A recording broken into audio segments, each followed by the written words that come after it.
आज के इस टॉपिक में हम बात करेंगे क्लासिफिकेशन ऑफ प्रोटीन्स। हमने देखना है कि जो प्रोटीन हमने पढ़े हैं जो कि बेसिकली प्राइम इम्पोर्टेंस जिसका मतलब है या जिसका मतलब प्रोटियोस ग्रीक वर्ड जिससे ये बना है, इसकी कितनी क्लासिफिकेशंस हैं। इनको दो कैटेगरी के हिसाब से क्लासीफाई किया जाएगा। सबसे पहले है on the basis of the molecular structure. ठीक है, इसके अंदर जो सबसे पहले आपकी क्लासिफिकेशन आएगी वो है on the basis of the molecular structure. उनके स्ट्रक्चर के बिहाफ पर प्रोटीन कितने टाइप के हैं पहले पढ़ेंगे। दूसरे में आएगा on the basis of chemical composition, उनकी बनावट के हिसाब से। ठीक है, मॉलिक्यूलर स्ट्रक्चर मीन्स उनका जो फॉर्मूला है उसके स्ट्रक्चर का कैसे है अरेंजमेंट। ठीक है, उसके बिहाफ पे हम देखेंगे पहली टाइप। दूसरी में आ जाएगा केमिकल कॉम्पोजिशन, मतलब उसकी बनावट कैसी है उसके बिहाफ पे। सबसे पहले हम पढ़ेंगे पहली टाइप जो कि है ऑन दी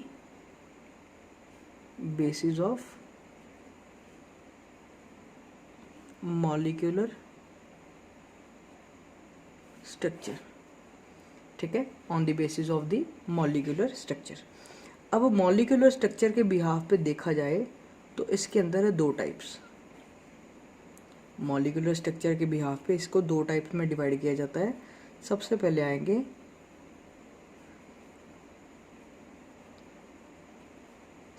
कौन से है, फाइब्रस प्रोटीन्स। सबसे पहले फाइब्रस प्रोटीन्स। नंबर 2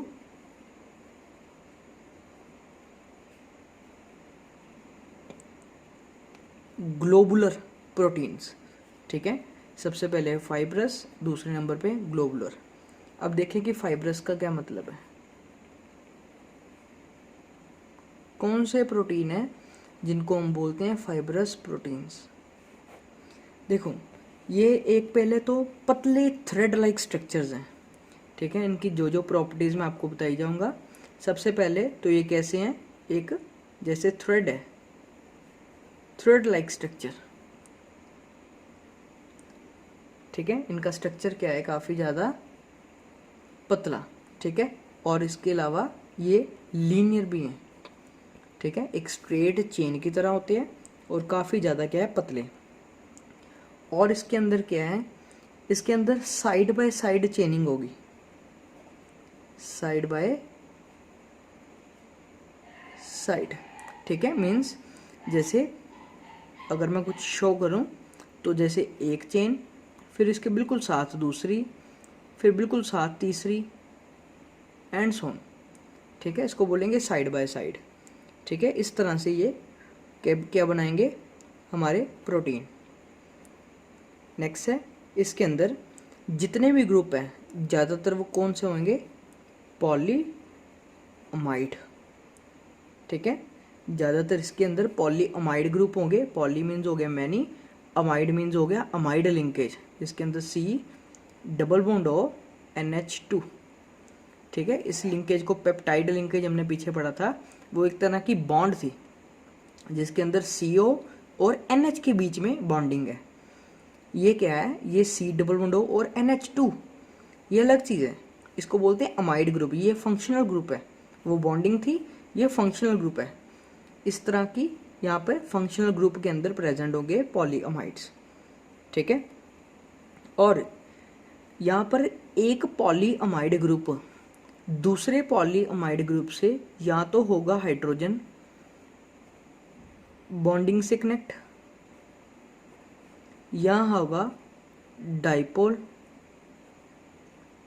अट्रैक्शन से, मतलब एटसेट्रा। इस तरह की जो इंटरमॉलिक्यूलर फोर्सेस हमने पढ़ी हैं +1 के अंदर, ऐसी इंटरमॉलिक्यूलर फोर्सेस ही ऐसे फाइब्रस प्रोटीन्स के अंदर प्रेजेंट है। ठीक है, काफ़ी टाइटली पैक्ड है। क्यों टाइटली पैक्ड है, क्योंकि अभी हमने कहा कि इनके अंदर क्या प्रेजेंट है, हाइड्रोजन बॉन्डिंग। हाइड्रोजन बॉन्डिंग काफ़ी ज़्यादा स्ट्रॉन्ग कर देती किसी भी चीज़ को। इसलिए इसके अंदर क्या है, काफ़ी ज़्यादा क्वांटिटी में स्ट्रेंथ होती है, मीन्स ये टाइटली पैक्ड है। इसके बाद जितने भी इस तरह के फाइब्रस प्रोटीन्स हैं, they all are insoluble in water. जितने भी इस तरह के फाइब्रस प्रोटीन्स है, they all are basically insoluble in water. ठीक है, पानी के अंदर मिक्स नहीं होते। जैसे आपको एग्जांपल देखनी हो तो इसके अंदर एग्जांपल जो आएगी वो आ जाएगी कैरेटिन। कैरेटिन आपने कोई सुना होगा, काफ़ी ज़्यादा एडवर्टाइजमेंट में यूज़ होता है। ये कहाँ पे होता है, जितने भी हमारे हेयर हैं, जितने भी बाल हैं, उनमें, स्किन में, नेल्स में, इन सभी चीज़ों में बेसिकली कैरेटिन प्रेजेंट है। ठीक है, एक एग्जांपल ये आ गई। ये बेसिकली एक फाइब्रस प्रोटीन है जिसके अंदर चेनिंग कुछ इस तरह से होती है। ये एक होगी पॉलीअमाइड की चेन, यहाँ पे बिल्कुल साथ इसके दूसरी पॉलीअमाइड की चेन इस तरह से। ठीक है, ये हो गए हमारे एक फाइब्रस प्रोटीन। दूसरी एग्जांपल मायोसिन, जो कि कहाँ होता है, हमारे जितने भी बॉडी के अंदर मसल्स हैं, हमारी बॉडी में जितने भी मसल्स हैं उन सभी में ये प्रोटीन्स प्रेजेंट है, तभी उनमें स्ट्रेच होता है। तीसरा है कोलेजन्स। ठीक है, ये हमारे कहाँ पे प्रेजेंट है, टेंडन्स। ठीक है, ये हमारी एग्जांपल आ गई किसकी, फाइब्रस प्रोटीन की। अब दूसरा प्रोटीन है ग्लोबुलर। ग्लोबुलर के अंदर जितना हमें अभी पढ़ा सभी समझ लो उलट हो जाएगा। सबसे पहले तो एक लीनियर चेन नहीं है, ये कैसी है, ये एक फोल्डेड चेन है।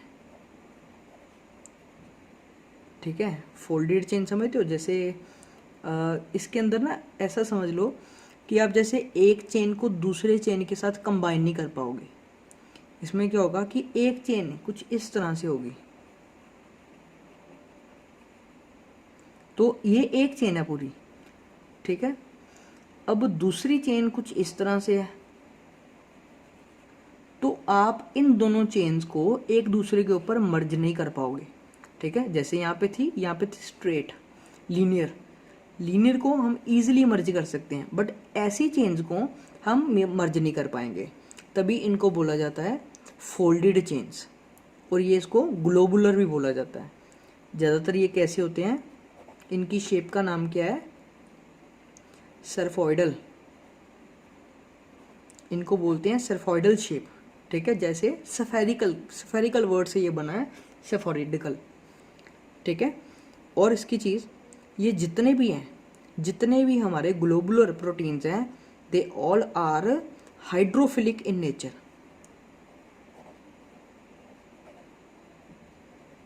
हाइड्रोफिलिक, और ये होते हैं हाइड्रोफोबिक। हाइड्रोफोबिक, हाइड्रो मीन्स हो गया पानी, philic means loving nature, filling means loving nature, means water loving nature, means water soluble. यहाँ पे लिखा था हमने कि दे आर वाटर इनसॉल्यूबल, और यहाँ पर आएगा दे आर वाटर सॉल्यूबल। ठीक है, ज़्यादा अंदर क्यों ये वाटर सॉल्यूबल है, क्योंकि इसके अंदर जो चेन प्रेजेंट है वो होगी पोलर और नॉन पोलर दोनों तरह की। ठीक है, इसके अंदर पोलर भी है ग्रुप और नॉन पोलर ग्रुप भी है। इसका मतलब ये क्या हो गया, इसका नॉन पोलर पार्ट जो है वो क्या होगा, वो हाइड्रोफोबिक होगा जैसे ये है, और जो पोलर पार्ट है वो क्या होगा, हाइड्रोफिलिक। ठीक है, पोलर पार्ट क्या है, hydrophilic, and non polar part जो है वो क्या है, हाइड्रोफोबिक। ठीक है, इसके अंदर एग्जाम्पल देखें तो इसके अंदर एग्जाम्पल कौन सी आएगी, सबसे पहले तो काफ़ी सारे हमारे एंजाइम्स, जितने भी एंजाइम्स हैं, आगे जाके पढ़ेंगे एंजाइम्स क्या होते हैं, वो सभी क्या है, ग्लोबुलर प्रोटीन है। और एल्ब्यूमिन जो कि ज़्यादातर कहाँ पे प्रेजेंट होता है, इन एग्स, जितने भी अंडे हैं उनके अंदर ये इस तरह का ग्लोबुलर प्रोटीन प्रेजेंट है। और हमारी बॉडी में भी in the form of haemoglobin. Haemoglobin क्या होता है, हमारी बॉडी के अंदर ट्रांसपोर्ट जो करता है ऑक्सीजन को from blood to other parts. ठीक है, इसका काम क्या होता है, हमारी बॉडी के अंदर ऑक्सीजन को सारे हिस्सों तक प्रोवाइड कराना। जितने भी पार्ट्स हैं, जैसे पैर तक ऑक्सीजन जानी हो, हमारी पूरी बॉडी ऑक्सीजन लेती है। अगर पैर तक ऑक्सीजन कैसे जाएगी, अब वहाँ पर तो लंग्स कोई है नहीं, या ना ही नाक की कोई नालियाँ लगी हैं, वहाँ पर कैसी जाती है, थ्रू हेमोग्लोबिन।